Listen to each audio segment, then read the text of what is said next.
우리에겐 1년, 누군가에겐 7년. 땅은 잘 파지지 않았다. 삼날이 언 땅을 때릴 때마다 둔탁한 새소리가 어두운 전나무 군락지 너머로 길게 퍼져나갔다. 밤은 깊었고 무릎을 스치는 한기는 더더욱 뾰족해져 갔다. 이게 도대체 뭐하는 짓인가. 나는 삽질을 하면서 계속 그런 생각을 했다.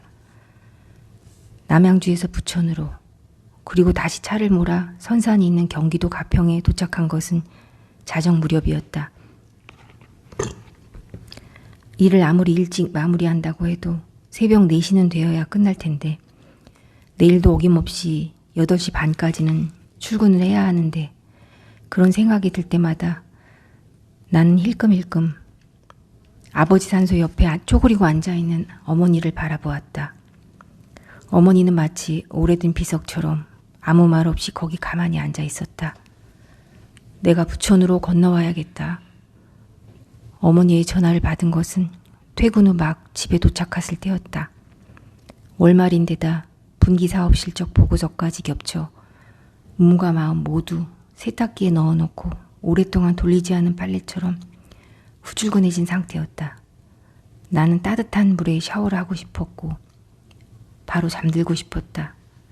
하지만 어머니는 단호했다. 오늘 밤 안에 보내주고 싶구나. 나는 하마터면 어머니에게 쓰레기 종량제 봉투 이야기를 할 뻔했다. 하지만 나는 차마 그 얘기를 꺼내지 못했다. 전문업체를 알아보겠다는 말도 주말에 가보겠다는 말도 하지 못했다. 나는 휴대전화를 든 채 말없이 서 있다가 다시 주차장으로 내려와 시동을 걸었다.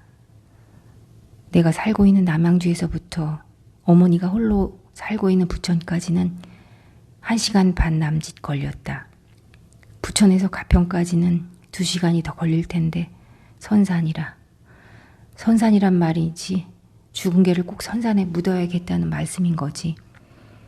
나는 나도 모르게 끙 소리를 내며 신경질적으로 핸들을 돌렸다. 외곽순환도로는 역시나 꽉꽉 막혀 있었다. 어머니와 16년을 함께 산 몰티즈 봉순이의 몸이 예사롭지 않은 신호를 보내기 시작한 것은 작년 이맘때쯤부터였다. 털이 듬성듬성 빠지고 눈가가 벌겋게 변해가는가 싶더니 아니나 다를까 올여름 어머니 생신 때 가보니 치매기가 역력했다.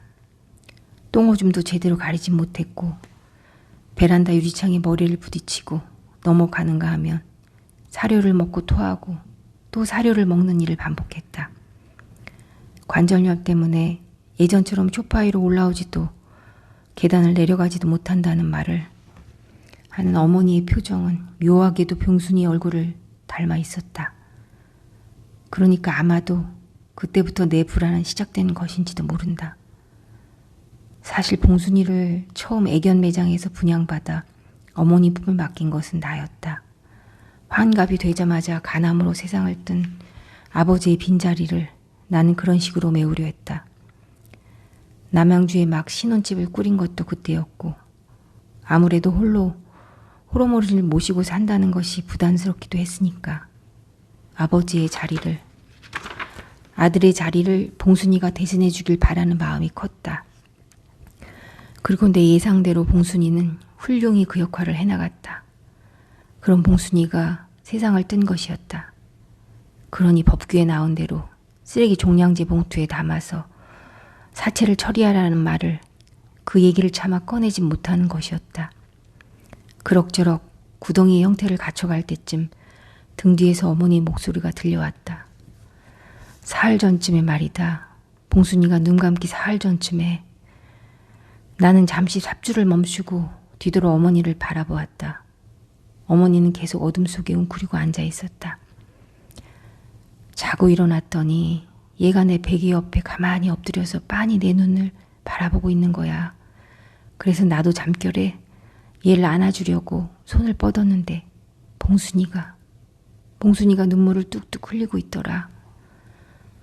나는 삼날에 걸린 커다란 돌부리를 하나 꺼내 들었다. 돌은 차갑고 무거웠다.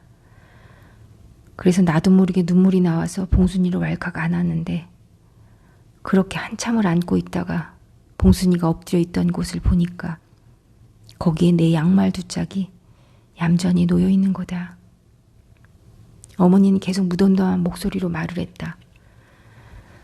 사람한테 1년이 강아지한텐 7년이라고 하더라. 봉순이는 7년도 넘게 아픈 몸으로 내 옆을 지켜준 거야.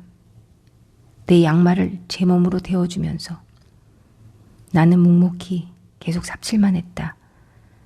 내가 파고 있는 구덩이, 어두운 구덩이가 어쩐지 꼭 내 마음만 같았다.